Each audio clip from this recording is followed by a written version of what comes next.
လွန်ခဲ့တဲ့နှစ်ထောင်ပေါင်းများစွာကမိုးနဲ့မြေရဲ့စွာတွေပေါင်းစည်းပြီးပလဲတစ်လုံးဖြစ်ပေါ်လာခဲ့ပါတယ်။ပလဲကဒီနေ့လိုက်ရဲ့စွာတွေကိုပါစုပ်ယူရင်းအဆက်မပြတ်စွာကြီးလာနေပါတယ်။ပလဲတစ်လုံးထဲမှာပဲမကောင်းတဲ့စွာရင်တွေရောကောင်းတဲ့စွာရင်တွေပါရှော့ထွေးနေလို့မတည်ငြိမ်မဲ့အန်ဒီရများတာကြောင့်ချန်ကိုင်းရဲ့အမတ်တခိုင်တို့ကြီးကသူတို့ပဲနေရာကိုဆင်းလို့ပြီးပလဲလုံးကိုတာစီပါတယ်။တယောက်သာအပြင်းအထန်တိုက်ခိုက်ကြပေမဲ့စွာကြီးလုံးနဲ့ပလဲကိုမနိုင်လို့ဆရာကြီးကိုယ်တိုင်ပဲကောင်းတဲ့စွာရင်နဲ့မကောင်းတဲ့စွာရင်တွေကိုထိုင်ရွက်မိဖို့နဲ့တီးခြားစီခွဲထုတ်လိုက်ပါတယ်။အဲ့ကနေမှဝင်းငင်ပလဲနဲ့မိစ္ဆာပလဲရဲ့လိုဖြစ်လာပါတယ်။ရိချာပလဲကဖျက်ဆီးဖို့ခက်တာကြောင့်အမတ်တကြီးက3နှစ်နေရင်ကောင်းငင်မုံရဲ့မူးကျိုးနဲ့ဖျက်ဆီးဖို့ချိန်စာတိုက်ထားလိုက်ပါတယ်။ဝင်းငင်ပလဲလုံးကိုတော့လူပြည်ကဖြောင်းမတ်တဲ့စစ်သူကြီးလီချင်းရဲ့တတိယမြောက်သားအဖြစ်လူဝင်စားသေးပါတယ်။ပလဲလုံးတွေကိုစောင့်ရှောက်ဖို့ထိုက်ရီကျန်းရန်ကိုတာဝန်ပေးလိုက်ပြီးဒီတာဝန်ကိုအောင်မြင်ရင်ရွှေအမတ်တ12ပါးတွေကတယောက်ဖြစ်ခွင့်ပေးမယ်လို့ဆရာကမိန့်သွားပါတယ်။ရှန်ကုန်းမောင်ကရွှေအမတ်တဖြစ်ခွင့်ရမယ့်တာဝန်ကိုသူ့ကိုမပေးတဲ့အတွက်မကြည်မနှက်ဖြစ်နေပါတယ်။လူပြည်မှာတော့လီချင်းရဲ့ဇနီးဖြစ်သူတခင်မရင်ကကိုဝင်ဆောင်ထားရတာ3နှစ်ရှိပြီဖြစ်ပေမဲ့ခုထိမမွေးသေးတာကြောင့်စိတ်တူနေပါတယ်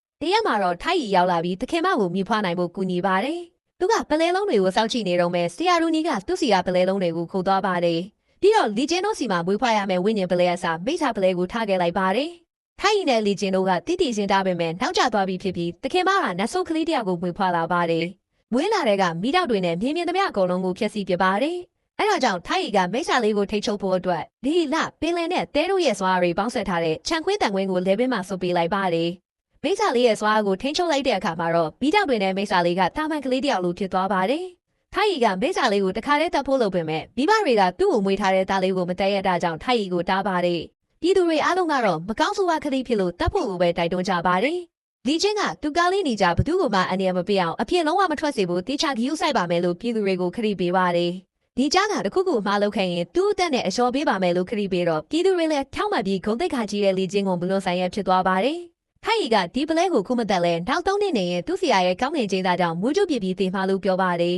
။ဒီချင်းကတော့အဲ့လိုဆိုရင်တော့သူ့ကိုယ်တိုင်နှမင်းကြီးတွေစီမှာအတနာခံဖို့အသင့်ဖြစ်နေပါတယ်။တစ်ဖက်မှာရှက်ကုန်းပေါင်ကဝင်းငယ်ပလဲကိုရေအောက်ကဘာကတကားရီစီယူသွားပါတယ်။ရှက်ကုန်းပေါင်နဲ့အရှိပင်လဲတကားမင်းကဝင်းငယ်ပလဲကိုခိုးဖို့အစတည်းကပေါင်းချန်ထားတာဖြစ်ပါတယ်။ပလဲကိုတကားမင်းရဲ့ဥထဲထည့်လိုက်တော့အော်ပင်ဆိုတဲ့တကားမင်းသားလေးမွေးလာပါတယ်။တစ်ဖက်မှာထိုက်ရီနဲ့စစ်သူကြီးကသူ့သားလေးအတွက်ကောင်းငင်နှမင်းကြီးကိုတွတ်တွေ့ကြပါတယ်။ဒါပေမဲ့ကောင်းငင်နာမည်ကမရှိတဲ့အပြင်ကောင်းငင်တကားပေါင်းဆောင်တဲ့တကမှုပြောလို့ကောင်းငင်ချင်းသားဆိုတာဖဲနီးနဲ့မှဖြတ်လို့မရဘူးဆိုတာသိလိုက်ရပါတယ်။အဲ့လိုနဲ့နီကြားကတစ်နှစ်သားရွယ်ကိုရှောင်လာပါတယ်။မိစ္ဆာတယောက်ဖြစ်တဲ့အတွက်တာမန်ကလေးတွေထက်အရွယ်ရောက်မြန်ပြီးတန်ပါပါတယ်။ညနာကချွေမွေးတစ်စက်မှမပါတဲ့အပြင်ကြံ့တက်မိဆိုင်ဆိုင်တဲ့ကလေးတယောက်လည်းဖြစ်ပါတယ်။သူနဲ့ကစားပေါ်ကသူ့အမေတယောက်ပဲရှိသလိုအတူတူဆောင်ရင်လည်းသူ့အမေကချက်ဝတ်တန်းစာအပြည့်အစုံဝတ်ထားရပါတယ်။သားမီးနှစ်ယောက်ကကြက်တောင်ခတ်ကြတဲ့အခါနီကြားတစ်ချက်ခတ်လိုက်တာနဲ့နိုင်ရတွေပါပျက်စီးကုန်ပါတယ်။အမေကနေကြားနဲ့ဆွဲရတာအရှမ်းပင်ပန်းပင်မဲ့သူသားလေးပြောနေတဲ့ပုံကိုမြင်ရတာနဲ့တင်ကျင်းနေတတ်ပါတယ်။နေကြားကသူ့အမေမဟာလက်ချင်းတွေမှာရွှာလေးကိုခိုးထွက်ပါတယ်။ရွှာသားတွေကနေကြားအတန်ကိုကြားတာနဲ့ငဲကြသလိုမျိုးတွေးရနေရပြေပုံကြပါတယ်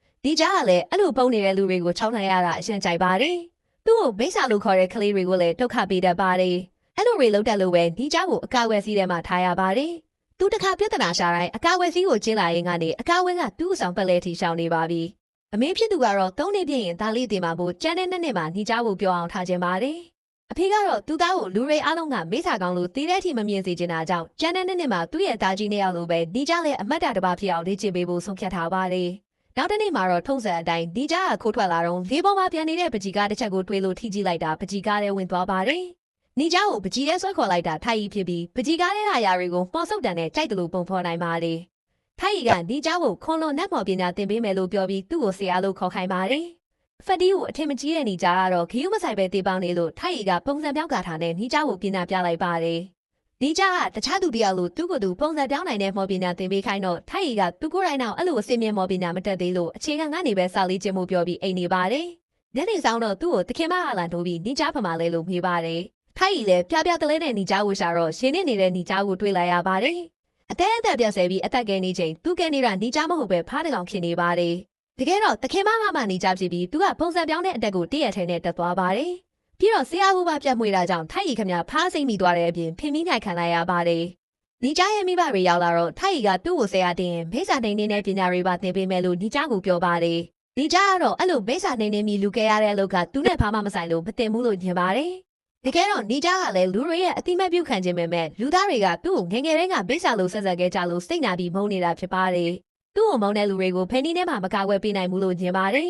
ဒီချင်းကတားကဝင်းငယ်ပလဲဝင်စားလို့တားကိုလူတွေကကြောက်ကြတာလို့ညာပြောလိုက်ပါတယ်သူ့အမေကလည်းတောင်းပင်ပုံရဲ့ဝင်းငယ်ပလဲလုံးဆွမ်းနေတာလူတွေကိုကူညီပေးရင်လူတွေကသူ့ကိုလူကောင်းလေးအဖြစ်အတိအမှတ်ပြုကြမှာလို့ဖြောင်းပြပါတယ်အဲ့ဒါကိုအတိအမှတ်သွားတဲ့နေကြကတနေ့လုံးကြိုးစားပန်းစားနဲ့ထိုက်အစီမှာတပည့်အဖြစ်ခံယူပြီးပညာရေးသင်ကြားခဲ့ပါတယ်နေကြကတိုက်ခိုက်ရေးမှာချွန့်ကျင်ပေမဲ့မိစ္ဆာတွေအပြင်လူတွေကိုပါရှောပြီးတက်ပြစ်တတ်ပါတယ်ပကြီးကားရမှာမို့လူအစ်စ်တွေမဟုတ်ပေမဲ့ဘလို့တင်တဲ့နေကြကတော့တွေးသမျှအကုန်တက်ပါတယ်ဒီကြားကပညာဆုံးပြီးဖြစ်လို့အပြင်ကိုထွက်ပြီးမိစ္ဆာတွေကိုနှိမ်နှင်းချင်နေပါတယ်။သူ့အဖေနဲ့ဆရာကခွင့်မပြုတော့မောင်မင်းနန်ကိုခိုးပြီးသူ့ဘာသာတယောက်တည်းပြင်ပလောကကိုထွက်သွားပါတယ်။အဲ့ဒီမှာပဲတိုက်တိုက်ဆိုင်ဆိုင်ပင်လယ်ထဲကရှိမိစ္ဆာတစ်ကောင်ကကုန်းမော်ကိုတက်လာပြီးရွှာတွေရမှစားစရာဝင်ခိုးပါတယ်။ခွေးတစ်ကောင်ကိုစားဖို့လုပ်နေတော့မဲ့သူရဲကောင်းလုံးမဲ့နေကြရောက်လာပြီးမိစ္ဆာကိုတိုက်ခိုက်ပါတယ်။နေကြတစ်ချက်ကန်လိုက်တာနဲ့တင်မိစ္ဆာလည်းကြောက်ပြီးထွက်ပြေးပါတယ်။နေကြကလည်းမိစ္ဆာကိုမိဖို့ရေအကုန်လုံးကိုဖျက်ဆီးပြီးလိုက်ပါတယ်။ရှင်မိစ္ဆာကရှင်းလို့ထွက်ပြေးတော့နေကြကမိနဲ့လိုက်ပြီးရင်တေးပါလုံးမိတာကိုပါတယ်။ရှင်မိစ္ဆာကကလေးတယောက်ကိုဖမ်းပြီးပင်လယ်ထဲထွက်ပြေးတဲ့အချိန်မှာပင်လယ်ရေမျက်နှာပြင်တစ်ခုလုံးခဲသွားပါတယ်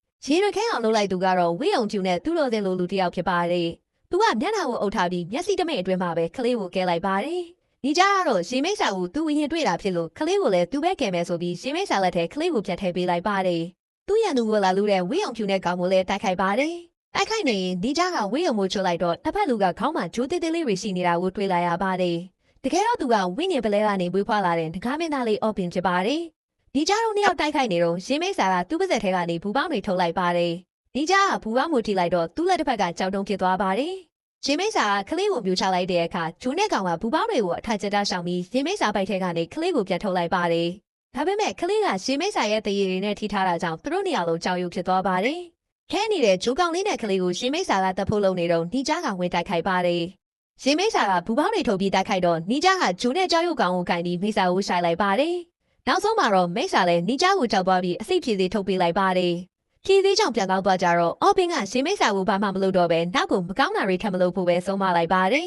။နီဂျာကိုတော့သူ့ကိုကူညီပေးခဲ့တဲ့အတွက်ကျေးဇူးတင်ကြောင်းနဲ့အဲ့ဒီကျေးဇူးတွေကိုတနေ့မှတေချာပေါက်ပြဆက်ပါမယ်လို့ပြောခဲ့ပါတယ်။နီဂျာလည်းသူ့မွေးလာတဲ့ကအဲ့လိုစကားမကြားဘူးတာကြောင့်ထူးဆန်းသွားတဲ့အပြင်ကလေးလေးကပါသူ့ကိုမကြောက်တဲ့အတွက်ပျော်ရွှင်နေပါတယ်။ချက်တောင်ခတ်တော့လေအော်ပင်ကသူနဲ့အတွဲညီညီကစားနိုင်လို့သဘောကျနေပါလေ။ဒါဟာနေကြရဲ့ဘဝမှာသူ့အမေကလွဲပြီးကစားပေါ်ရမှုတဲ့ပထမဆုံးအချိန်ဖြစ်တာကြောင့်နေကြကဆက်တောင်မကစားနိုင်တော့ပဲဝမ်းနဲ့ဝမ်းသာဖြစ်နေပါတယ်။အော်ပင်ကသူတို့တွေတငယ်ချင်းဖြစ်သွားပြီးမို့နောက်တစ်ခါကစားခြင်းတိုင်းဓာလေးကိုမှုတ်လိုက်ဆိုပြီးနေကြကိုခီးယူကိုတခုပေးပါတယ်။အဲ့ချိန်မဲ့ရွာသားတွေရှောက်လာတာကြောင့်လူမြင်မခံချင်တဲ့အော်ပင်ကထွက်သွားပါတယ်။နေကြကကလေးကိုကဲလိုက်ပေမဲ့ဒီပါလုံးကကလေးကိုနေကြပြန်ပြီးဆွဲသွားတဲ့အထင်နဲ့ဝိုင်းရိုက်ကြပါတယ်။စိတ်ထူသွားတဲ့နေကြလဲလူတွေကိုဖျက်တိုက်ခိုက်တဲ့အခါသူ့ဆရာရောက်လာပြီးတားပါတယ်။ဒီပါတွေပါရှောက်လာကြတော့စစ်သူကြီးလေးကနေကြလက်မှာပေးနေတဲ့သေရည်တွေကိုသတိထားမိသွားလို့ရှေးမိတ်စာလက်ချက်ဆိုတာသိလိုက်ပါတယ်။တစ်ဖက်မှာအော်ပင်ကရှေးထဲကိုပြတ်သွားပြီးသူ့အဖေနှခါနဲ့သူ့ဆရာကိုနှုတ်ဆက်ပါတယ်။တနေ့တာအတွက်လေ့ကျင့်ခဲ့သမျှတွေနဲ့ဒီကြားဆိုတဲ့လူသားတငယ်ချင်းတယောက်ရှာခဲ့ကြောင်းပြောပြပါတယ်။အဲစကားကိုကြတော့သူ့ဆရာကဒီကြားဟာအော်ပင်တင်နေရမယ့်မိတ်စာပလဲပဲလို့ပြောပြပါတယ်။သုံးနှစ်ပြည့်တဲ့ညမှာမိစ္ဆာပလဲကစွန့်ရင်တွေနိုးထလာပြီးယူကီကိုဖျက်ဆီးလိုက်မယ်။အဲ့ဒီအချိန်မှာဝိညာဉ်ပလဲဖြစ်တဲ့မင်းကလူသားတွေကိုကာဝယ်ပေးရမယ်လို့ဆရာကမဟုတ်တရုပ်တွေပြောပါတယ်။အော်ပင်ကတော့အခုမှတငယ်ချင်းတယောက်ရလာပေမဲ့အဲ့ဒီလူကရှမ်းသူဖြစ်နေတဲ့အတွက်စိတ်ညစ်သွားပါတယ်။ငကားမင်းကသူ့သားကိုသူဖြစ်စေခြင်းတဲ့အကြောင်းတွေပြောပြပါတယ်။သူကိုယ်တိုင်ကငကားမင်းတွေထဲမှာအကြီးဆုံးအရှိပင်လဲငကားမင်းဖြစ်တယ်လို့ဒီနေရာကငကားနန်းတော်ဆိုပေမဲ့စုပ်ပြတ်တန်နေပါတယ်။သူတို့မျိုးနွယ်တွေကကောင်းငင်ဘုံရဲ့အတိမတ်ပြုခြင်းကိုခံကျင်တဲ့အတွက်မိစ္ဆာတွေကိုနှိမ်နှင်းခဲ့ပါတယ်။အဲ့ဒီမိစ္ဆာတွေကိုကောင်းငင်ဘုံရဲ့အမိန့်တွေပဲရေရောက်ထဲမှာဖမ်းချုပ်ထားပါတယ်။ငကားတွေဒီနေရာကထွက်သွားတာနဲ့မိစ္ဆာတွေလည်းလွတ်သွားမှာဖြစ်ပါတယ်။အဲဒါကြောင့်ငကားတွေအားလုံးကဖောင်မဲနေတဲ့ဒီနေရာမှာပဲထာဝရနေနေကြရပါတယ်။ငကားမင်းဆိုတဲ့ခုံဘုတ်တစ်ခုသာရထားပေမဲ့သူတို့မျိုးနွယ်တွေကတော့မိစ္ဆာတွေနဲ့အတူထောင်ချနေတာနဲ့မချဒုက္ခခံနေရပါတယ်။ဝိညာဉ်ပလဲကနေမွေးဖွားလာတဲ့အော်ပင်ကသူတို့မျိုးနွယ်ရဲ့တစ်ခုတည်းသောမျှော်လင့်ချက်ဖြစ်ပါတယ်။အော်ပင်ကကောင်းငင်ဘုံကိုဝင်ရောက်ခွင့်ရတဲ့အမတ်တစ်ပါးဖြစ်လာမှသူတို့ငကားမျိုးတွေလည်းလူမြောက်ခွင့်ရမှာဖြစ်ပါတယ်။တစ်ဖက်မှာအိမ်ထဲထည့်ပိတ်ခံထားရတဲ့ညီကြားကတော့အကုန်လုံးကိုစိတ်ဆိုးနေပါတယ်။မိဘတွေနဲ့ဆရာကအမျိုးမျိုးချော်ပေမဲ့ညီကြားကတော့ဘာမှမတုပြန်ပဲပိတ်ကက်ကက်နေပါတယ်။အမေကနောက်10ရက်နေလို့ညီကြားရဲ့3နှစ်ပြည့်မွေးနေ့ပွဲလုပ်ရင်တေးရွာလုံးကစုလာတောက်ပေးကြမှာလို့ပြောတော့ညီကြားကဝန်တာသွားပေမဲ့သူ့မွေးနေ့ကိုဘယ်သူမှမလာခြင်းဘူးဆိုတာသိနေပါတယ်။သူမိဘတွေလည်းတားလိပြောဖို့အတွက်ရွာသားတွေကိုမွေးနေ့ဖိတ်ဖို့ကြိုးစားရပါတယ်။ညီကြားကမိစ္ဆာကိုတိုက်ခိုက်ခဲ့မှသိနေတဲ့အဖေကမိစ္ဆာကိုဖမ်းပြီးသူသားအပြစ်ကင်းကြောင်ပြမယ်လို့ဆုံးဖြတ်လိုက်ပါတယ်။ဝင်းနေမလာခြင်းနဲ့ရွာသားတွေကိုလည်းလိုက်ကြော့ပြီးဖိတ်ရမယ်ဆိုရင်တော့ဖိတ်မယ်လို့ဆုံးဖြတ်ထားပါတယ်။ညီကြားကသူ့မွေးနေ့မှာတခြားသူတွေထပ်ဖိတ်ချင်တဲ့သူတယောက်ရှိပါတယ်။သူကတော့ညီကြားရဲ့တူဦးဒီသောတငယ်ချင်းအော်ပင်ဖြစ်ပါတယ်။အင်္ဂိုလာဖို့မြေပုံနောက်တေချာဆွဲပေးထားပြီးမွေးနေ့ကိုလာခဲ့ဖို့ဖိတ်လိုက်ပါတယ်။ညီကြားကပျော်ပျော်ရွှင်ရွှင်ပြတ်သွားပေမဲ့အကုန်လုံးကိုတည်ထားတဲ့အော်ပင်ကတော့ဝမ်းနေနေပါတယ်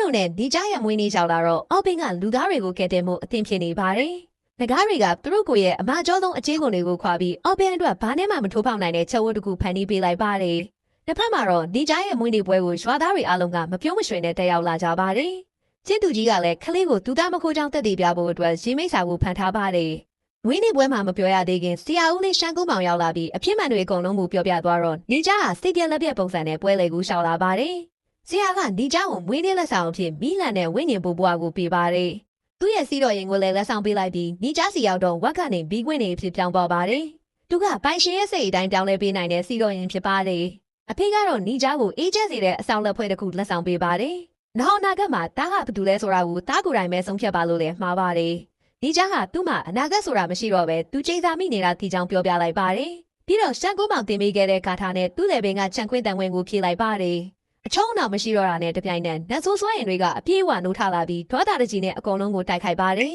။ဆရာထိုင်းရင်နဲ့အဖေလီချင်းတို့ကဒီကြားကိုထိထားတော့အမေကခြံခွင်းတန်ဝင်ကိုလိုက်ရှာပါတယ်။ဒါပေမဲ့ဒီကြားထိမ့်မနိုင်သိမရဖြစ်အောင်ရှမ်းကုန်းမောင်ကရှူထားပါတယ်။သူနဲ့အတူအော်ပင်လည်းရှိနေပါတယ်။ဒီကြားသူမိဘတွေနဲ့ထိုင်းရီကိုတက်ပြီးမှအော်ပင်ကဝင်တိုက်ခိုက်ဖို့ရှမ်းကုန်းမောင်ကပြောပါတယ်။မူးကျူးပြစ်ချလို့နေကြသေးတာကိုအော်ပင်ကမိစ္ဆာကိုနှိမ်နှင်းပေးလိုက်သလိုသူရဲ့ခေါင်းဝင်လောက်ခိုင်းပါတယ်။အဲ့တော့မှဒီကြားဘလောက်ဆိုတဲ့နောက်ကောင်းကင်ဘုံကိုရှောက်တင်ပြီးသူတို့ဆရာတပည့်မျက်နှာဝင်ယူလို့ရှာမှဖြစ်ပါတယ်။ဒါပေမဲ့ဒီကြားဟာသူ့အသက်ကိုကယ်ဘူးလို့ဒီကြားကိုမကယ်နိုင်ရင်တော့အ ਨੇ ဆုံးတော့သူမိဘနဲ့ဆရာတွေကိုကယ်ခွင့်ပေးဖို့အော်ပင်ကတောင်းဆိုပါတယ်။ရှမ်းကုန်းမောင်ကလည်းခွင့်ပြုလိုက်ပါတယ်။အော်ပင်တရုံမှန်ပေါ်သွားတာနဲ့ငကားမျိုးနွယ်အလုံးဒုက္ခရောက်ပြီလို့ရှမ်းကုန်းမောင်ကသတိပေးလိုက်ပေမဲ့အော်ပင်ကတော့စကားမဆုံးခင်ပြေးသွားပြီဖြစ်ပါတယ်။နီဂျာဟာသူ့အဖေကိုတန်းအဆဲဆဲမှာပဲအော်ပင်ရောက်လာပြီးနီဂျာကိုတိုက်ခိုက်ပါတယ်။အော်ပင်ရဲ့အကူအညီနဲ့သူ့ဆရာကခြံခွင်းခွင်းစုပ်ပေးနိုင်လိုက်လို့နီဂျာလည်းပုံမှန်ကလေးပြန်ဖြစ်သွားပါတယ်။တတိပြရရချင်းသူ့လုပ်ရက်တွေကိုရှက်ပြီးထွက်သွားပါတယ်။နီဂျာအဖေကအော်ပင်ကိုကျေးဇူးတင်အောင်ပြောပြီးနောက်မှငကားမှန်သိလို့ဝိယုံကိုဆွဲချလိုက်ပါတယ်။တပူကအမှတ်အသားကြောင့်ငကားမျိုးနယ်ကဝိညာဉ်ပလဲကိုခိုးသွားမှန်းသိလိုက်ရပါတယ်။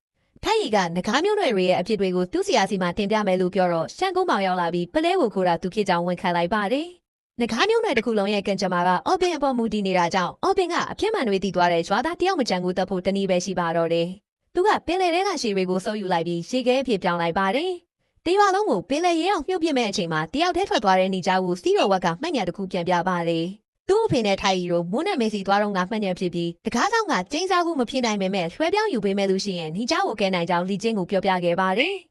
ကျင်းစာကြားရောက်မဲ့နေ့မှာကျင်းစာပိုင်ရှင်ပေါ်ကြားရောက်မဲ့အန်ဒီယေကိုစိတ်လိုလိုက်ရခံယူပေးမဲ့နောက်လူတယောက်စီလမ်းကြောင်းခဲ့ပေးတဲ့မှန်တန်စာရွက်တစ်ခုပေးလိုက်ပါတယ်။ဒီချင်းကသူ့သားကျင်းစာကိုလွှဲယူဖို့ဆုံးဖြတ်လိုက်ပြီးအဲ့ဒီအကြောင်းတွေကိုဘယ်သူမှမသိအောင်ဖုတ်ကွယ်ထားပေးဖို့လဲထိုက်ရီကိုတောင်းဆိုခဲ့ပါတယ်။ထိုက်ရီကမိစ္ဆာပလဲအသက်ရှင်ရင်တော့တက်တက်လုံးလူတွေကိုဒုက္ခပေးလိမ့်မယ်လို့ပြောပေမဲ့ဒီချင်းကသူ့အသက်ရှင်နေတော့သူ့သားလေးလူကောင်းဖြစ်အောင်လေ့ကျင့်ပေးပါမယ်လို့ထိုက်ရီကိုခရီးပေးပါတယ်။သူမအောင်မြင်တော့သားလေးနဲ့အတူလိုက်တင်မယ်လို့လည်းသစ္စာဆိုခဲ့ပါတယ်။အဲ့ဒီမှန်ညာတွေကိုမြင်တော့ဒီကြားဝန်းနဲ့သွားပြီးသူ့အဖေပေးလိုက်တဲ့ငင်းကျဲစီတဲ့အဆောင်ဆိုတာကြည်သာလွှဲပြောင်းယူတဲ့မှန်တဲ့စာရွက်မှန်တည်သွားပါတယ်။တစ်ဖက်မှာတော့အော်ပင်ကိုလီကျင်းတို့ကတိုက်ခိုက်နေကြပေမဲ့ဘာလန်းနဲ့မှထိုးဖောက်မရတဲ့ငကားကြီးကွန်ချက်ဝတ်ကြောင့်အချီးနှီးဖြစ်နေပါတယ်။အဲ့ချိန်မှဒီကြားရောက်လာပြီးသူမိဘတွေကိုကဲလိုက်ပါတယ်။ပလဲနှလုံးအပြင်းထန်တိုက်ခိုက်နေကြချိန်ရှမ်းကုန်းမှာလည်းထိုက်ရီနဲ့တိုက်ခိုက်နေပါတယ်။ရေခဲတွေကလည်းတဖြည်းဖြည်းပြိုကျလာနေလို့ရွာသားတွေအသက်လူပြေးနေရပါတယ်။အော်ပင်ကသူ့အဖေနဲ့အမေကိုတက်အဆဲဆဲမှဒီကြားဟဝင်ခဲ့ပေးလိုက်တာကြောင့်တင်းပုတ်စာမိပြီးဒီကြားမှောက်သွားပါတယ်။အဲ့ချိန်မှာပဲအော်ပင်ကငကားအခွေပြောင်းပြီးရေခဲဆိုင်ကြီးကိုရွှာပေါ်ပစ်ချပါတယ်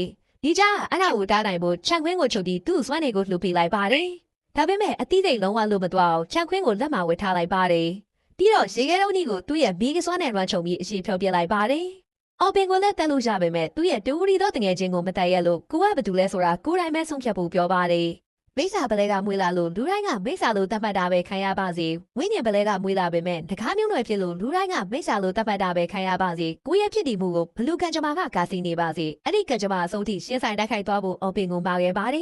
်သူမိဘတွေကိုလည်းသူ့ကိုတားလို့မရအောင်ကျိုးနဲ့ချီလိုက်ပြီးသူ့ကန်ကြမာကိုသူ့ပဲခံယူဖို့မှန်တန်စာရွက်ကိုဖြည့်လိုက်ပါတယ်မိဘတွေကဝမ်းနဲ့နေကြတော့သူ့မွေးနေ့မှာမငိုနဲ့လို့ပြောပါတယ်